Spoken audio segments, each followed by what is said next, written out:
Herkese merhaba, ben Efekan. Bosna Hersek serimin ikinci bölümüyle karşınızdayım. İlk bölümde Saraybosna'yı gezmiş, baş çarşıda boşnak böreği ve cevapi'nin tadına bakmış, Bosna kahvesi içip şehrin sokaklarında dolaşmıştık. Gerçekten dolu dolu harika bir başlangıç olmuştu. Bu bölümde ise yolculuğa kaldığımız yerden devam ediyoruz. İlk olarak Saraybosna ile Mostar yolu üzerinde yer alan çok popüler bir restoran Zdrava Voda'ya uğruyoruz. Burası bölgenin en ünlü et restoranlarından biri. Burada geleneksel kuzu çevirmenin tadına bakacağız.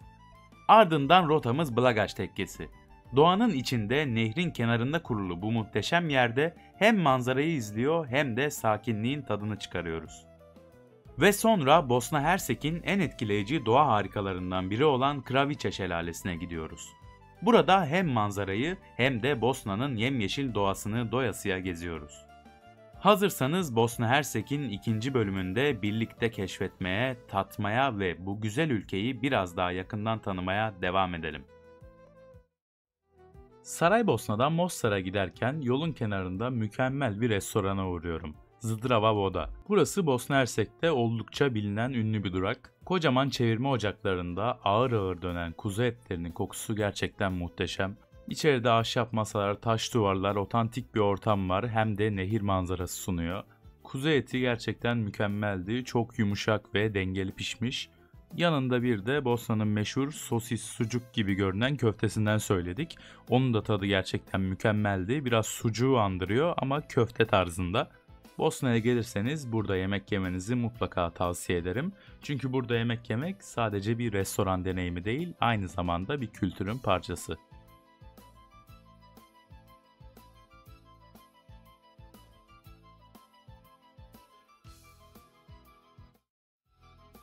Mostar'a yaklaşık yarım saat mesafede Bosna Hersek'in belki de en ikonik yerlerinden biri olan Blagaş Tekkesi'ne geliyorum. Dev bir kaya kütlesinin altından doğan su ve hemen yanında yüzyıllardır ayakta duran bir yapı. İlk olarak tekkenin karşı kıyısında bulunan noktada çok güzel fotoğraflar çekebiliyorsunuz. Gerçekten tekkeyi ve nehri en güzel fotoğraflayabildiğiniz nokta.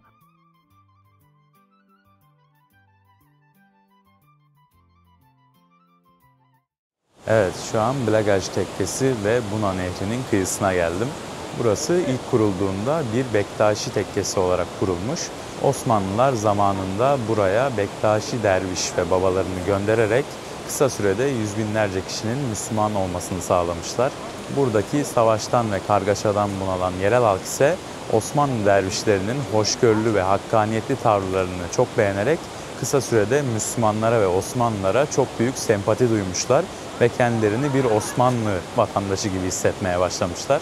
Osmanlı da bu karşılıklı sevgi, saygıyı görerek en büyük yatırımlarını buraya yapmışlar. Balkanlara ve Bosna'ya çok büyük yatırımlarda bulunmuşlar. Nehrin kıyısı da gerçekten çok keyifli ve huzurlu. Burada nehir boyunca çok güzel restoranlar ve kafeler var. Nehrin kıyısında oturup çok güzel bir şekilde huzur bulabilirsiniz. Bir şeyler yiyip içebilirsiniz, balık yiyebilirsiniz. Gerçekten burası Bosna'nın en keyifli noktalarından biri. Şimdi biz de biraz fotoğraf çekineceğiz, etrafa bakacağız, keyfini çıkaracağız buranın. Sonrasında da bir Bosna kahvesi içeriz büyük ihtimal nehrin kıyısında. Sizi Buna Nehri ve Blagaş Tekkesi'nin manzaralarıyla baş başa bırakayım.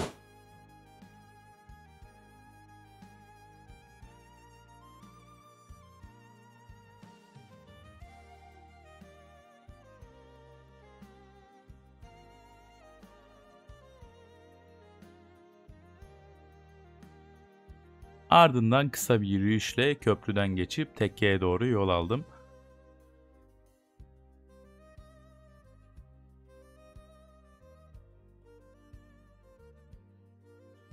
Tekkeye giriş ücretli. Giriş için sizden 10 Bosna markı istiyorlar. İçeride oturup yemek yiyebileceğiniz, çay kahve içebileceğiniz bir restoran kafesi de bulunuyor. Aynı zamanda tekkeyi de gezebiliyorsunuz. Tekkenin beyaz duvarlarıyla doğanın yeşili birbirine karışıyor.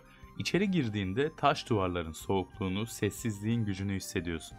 İlk olarak tekkenin içini gezdim. İçerisi yaklaşık 5-6 tane odadan oluşuyor. Yemek yeme alanları, mutfak, ibadet alanları, küçük bir hamam ve birkaç ortak noktadan oluşuyor içerisi.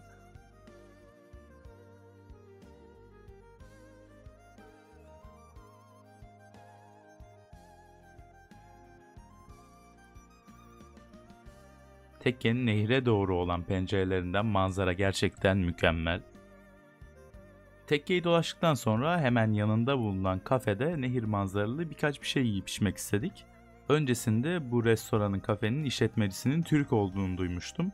Gayet güzel bir tavır ve hizmet beklerken tam aksine bize gelip garsonlardan biri Türkçe bir şekilde büyük bir tur geleceğini, ona hazırlık yapması gerektiğini ve sipariş veremeyeceğimizi söyledi. Gerçekten benim açımdan çok da hoş karşılanmayan bir durum oldu bu.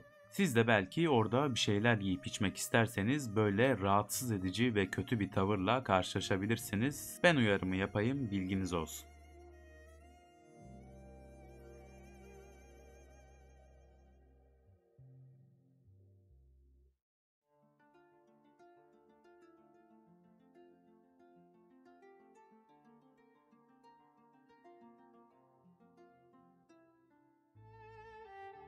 Buna Nehri'nin kenarında manzarasıyla insanı dinlendiren bir kafeye oturdum.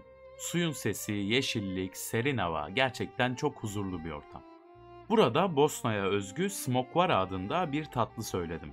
Smokvara cevizli ve incirli, oldukça yoğun bir hamur tatlısı. Koyu renkli ve üstünde pekmezli bir şerbeti var.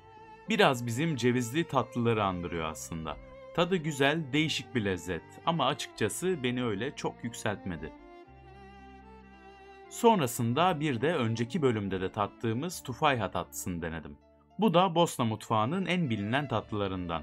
İçi cevizle doldurulmuş elma, üzeri kremalı hafif bir tatlı. Smokvara'ya göre daha ferah, daha meyvemsi bir tat. Burada nehrin kenarında sessiz, sakin, huzurlu bir ortamda oturmak gerçekten çok keyifliydi. Biraz dinlenip çayımızı, kahvemizi içtikten sonra yolumuza devam ediyoruz.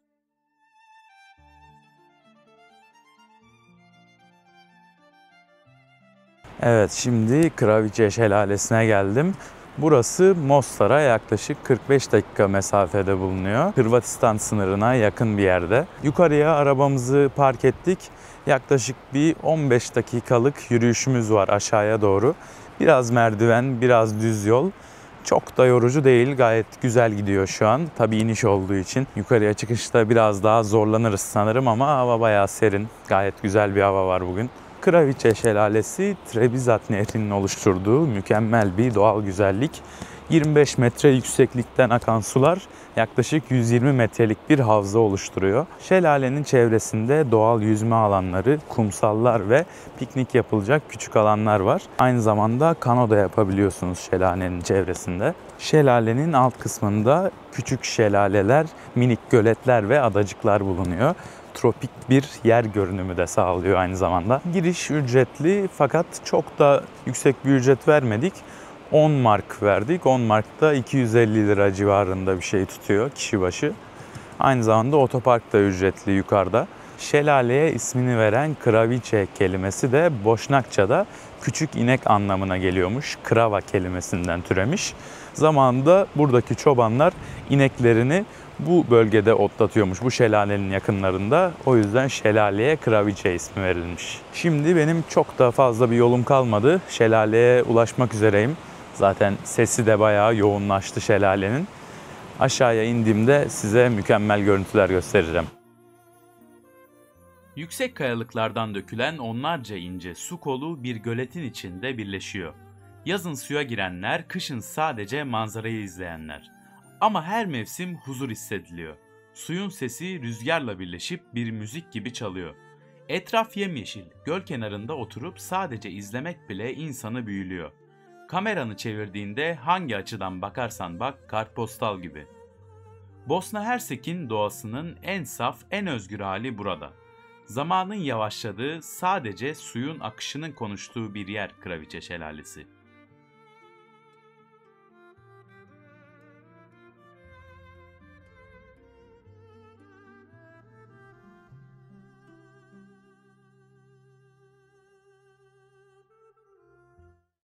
Evet, Blagaj Tekkesi ve Kravice Şelalesi'ni gezdikten sonra konaklayacağımız eve geldik.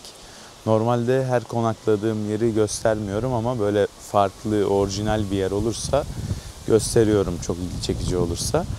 Şimdi Kravice Şelalesi'nin yanında Kaplina diye bir şehri var Bosna'nın. Hemen Hırvatistan sınırına da çok yakın. Orada konaklıyoruz. Evi şöyle göstermeye başlayayım size. Şu şekilde bir manzaramız var. Evin arka tarafında kalıyor bu. Kaldığımız yer böyle bir yer. Şurada arabamızı park ettik, kiraladığımız araç. Ev dışarıdan şöyle şu şekilde gözüküyor. Evin kendisi şu şekilde, oldukça basit bir ev aslında fakat güzel yine de. Ama dışarıda bahçede oturma alanı ise ondan kat kat güzel. Şöyle göstermeye başlayayım. Burada kedimiz var bir adet. Hatta ikincisi de var. Onu da göstereyim birazdan. Şöyle iniyoruz buradan. Bahçe oturma alanında. Şöyle bir yemek masamız var burada. 4 kişilik. Hemen nehrin kenarında. Nehrin manzarası çok güzel, renkleri. Şöyle dönüyorum. Burada 2 tane salıncağımız var. Şu yatay şekilde olan, yatılan gerçekten çok keyifli.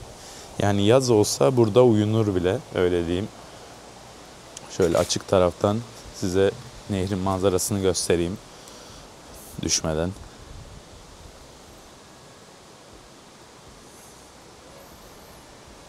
Gerçekten çok doğayla iç içe, mükemmel bir evmiş. Şöyle ileride de bir takım yapılar var. Ufak bir ada var, ördekler vardı bayağı.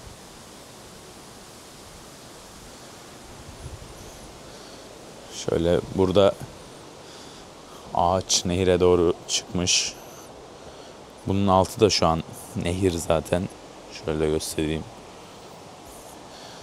Burada kedilerimiz yemek yiyor. Diğer kedimiz de bu. Bayağı acıkmışlar. Yani Bosna'da bayağı sokak hayvanı var aslında. Yani Türkiye kadar olmasa da diğer Avrupa ülkelerine göre var. Şurada böyle daha rahat bir oturma alanımız vardı.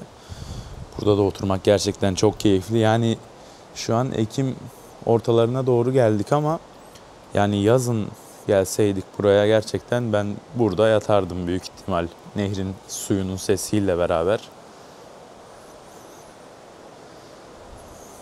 Şöyle perdelerin arasından mükemmel gözüküyor manzara. Şöyle bahsettiğim ada buydu. Şöyle küçük bir ada var ortada. Genelde ördekler konaklıyor burada. Şöyle evi bir daha göstereyim, şu şekilde ev. 2 tane yatak odası, bir tane salonu var. Küçük de bir mutfağı var. Şöyle burada bir masa, sandalye alanımız daha var. Burası da artık yani yemek için de olur, kahve içmek için de olur. Burası da gayet keyifli. Şurada küçük bir barbekü alanımız var. Yani bu barbekü çok iç açıcı görünmüyor gerçi. Yine de adam koymuş olmak için koymuş büyük ihtimal. Şöyle manzarayı biraz daha çekeyim. Ördekler buradaymış. Burada şöyle 2 tane şezlongumuz var. Yani yaz aylarında burada nehire de girilebilir. Gayet güzel, keyifli oluyordur. Şu an hava da gerçi bayağı soğuk. Yani bu aylarda ben girmem. Yani giremem değil ama büyük ihtimal girmem.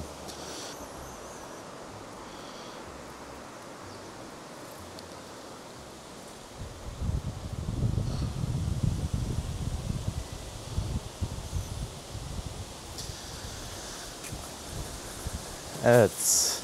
Kaldığımız ev bu şekildeydi. Gerçekten böyle doğayla iç içe yerlerde kalmaya bayılıyorum. Özellikle tercih ederken de biraz buna dikkat ediyorum, kalacağım yerleri. Böyle doğayla iç içe, sessiz, sakin, huzurlu. Yani çok şehrin içinde kalmayı sevmiyorum genelde gittiğim yerlerde. Şimdi biz buradan Mostar'a doğru yola çıkacağız. Yaklaşık 50 dakikalık falan bir yolumuz var. Mostar'da da gezeceğimiz, göreceğimiz bayağı bir yer var. Mostar'da görüşmek üzere. Bugünkü yolculuğumuz burada sona eriyor. Gerçekten hem doğasıyla hem lezzetleriyle dolu dolu bir gün oldu. Bosna Hersek'in bu sakin, doğal ve tarihi yönünü keşfetmek gerçekten çok keyifli. Ama yolculuk burada bitmiyor. Bir sonraki bölümde Mostar'dayız. Mostar Köprüsü, Eskişehir, renkli sokaklar. Bosna Hersek'in en ikonik yerlerinden birini hep birlikte keşfedeceğiz. Videoyu beğendiyseniz beğenmeyi ve kanalıma hala abone değilseniz abone olmayı unutmayın. Ben Efekan, izlediğiniz için teşekkür ederim. Bir sonraki videoda görüşmek üzere, hoşça kalın.